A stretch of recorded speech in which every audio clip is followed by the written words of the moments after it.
Now from Washington, two congressmen who heard the Pope speak today, Tim Huelskamp, a Republican, and Henry Cuellar, a Democrat.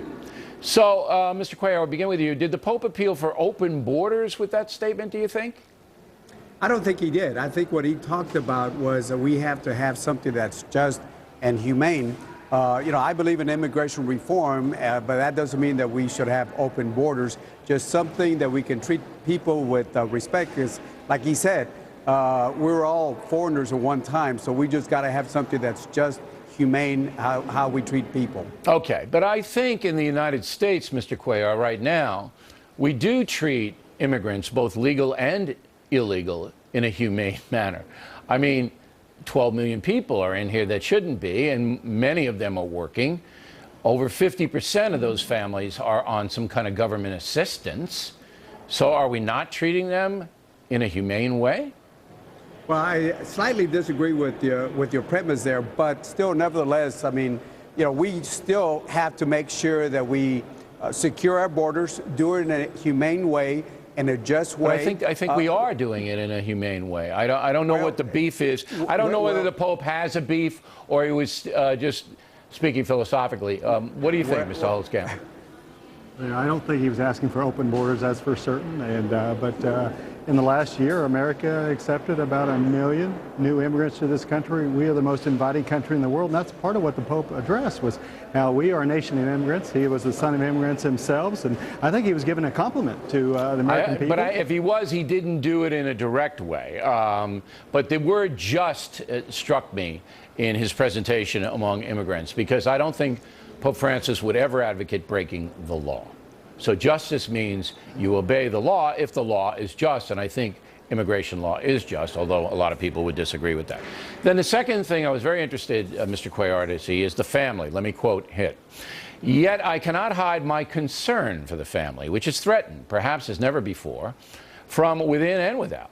Fundamental relationships are being called into question, as is the basis of marriage and the family. I can only reiterate the importance and, above all, the richness and beauty of family life."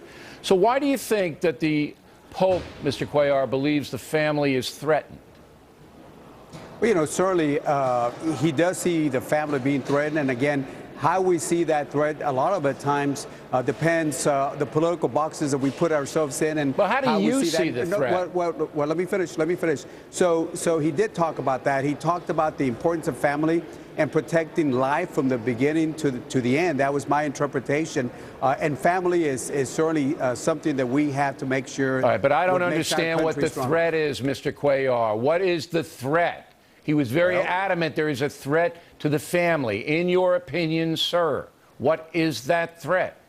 Okay, again, in my opinion on this, when he talks about threat to the family, it starts from the very beginning, whether he talks about abortion, or it's a threat of making sure that people have the food and the security that they have. The threat to the family starts at the beginning to the very end, and we got to take care of the unborn all the way to the time that they're elderly. Mr. Huelskamp, how do you see the threat?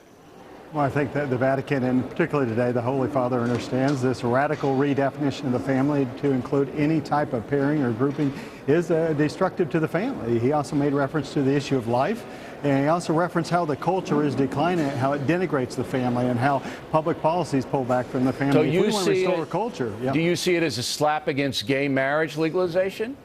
Oh, absolutely. The church is not going to change its position, even as much as the liberal media would like to say it's going to change. It's not. Those are one unchanging truths about the church. Right. I mean, look, he's been very sympathetic to homosexuals, the Pope has.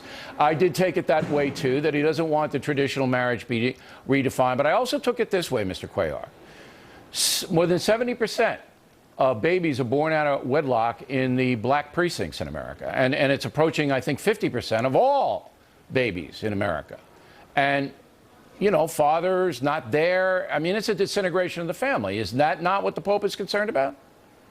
Well, again, that's your particular perception, one particular viewpoint that you're seeing. But again, the words of the Pope transcends the different interpretations that we have. The important thing is, no matter where you stand or I stand or Jim stands, we got to have the dialogue and to address those challenges. That's why we're doing this segment. But I'll tell you what, I like the Pope. I think he's a good man. I just wish he'd talk a little straighter. but I know that's not his job. That's my job, and that's your, you guys do that too. Well, I think we're going to hear that in Philly as well, and that's Well, not just in D.C., but we'll talk about He's families. got to lay it on the line a little bit more. He's got to lay it on the line a little bit more, or the family's going to continue in this country to disintegrate.